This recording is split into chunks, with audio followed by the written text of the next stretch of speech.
La vie du Christ ne sera dès lors, de sa sortie des eaux baptismales, qu'une longue tentation. Car les 40 jours du désert symbolisent la durée d'une destinée humaine. Le Fils de l'homme sera soumis au pouvoir de Satan en attendant qu'il en sorte définitivement victorieux. Que ce combat entre le Christ et Satan ait pour horizon la mort. L'évangile de Marc l'évoque à l'évidence d'un simple mot concernant Jean, mais à travers lui Jésus, après que Jean eut été livré. Marc 1,14. Ainsi, dès le baptême, la mort est là, qui déjà rôde, prête à happer Jésus. À chaque pas de sa vie, la misère des hommes, leurs péchés l'évoqueront à ses yeux.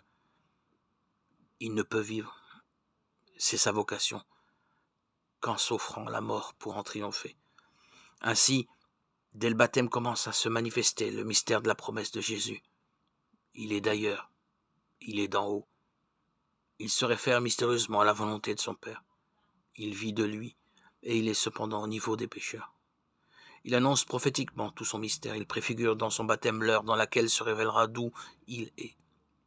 Il est caché aux hommes, qui ne s'en remettront pas comme des enfants au mystère de la volonté divine.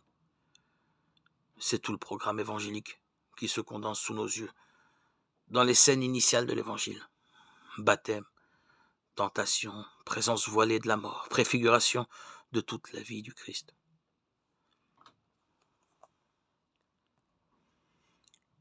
Qui se profile et qui se manifeste peu à peu tout au long de son parcours, par la croix, la gloire, l'esprit, le ciel ouvert et l'entrée des pécheurs dans le royaume.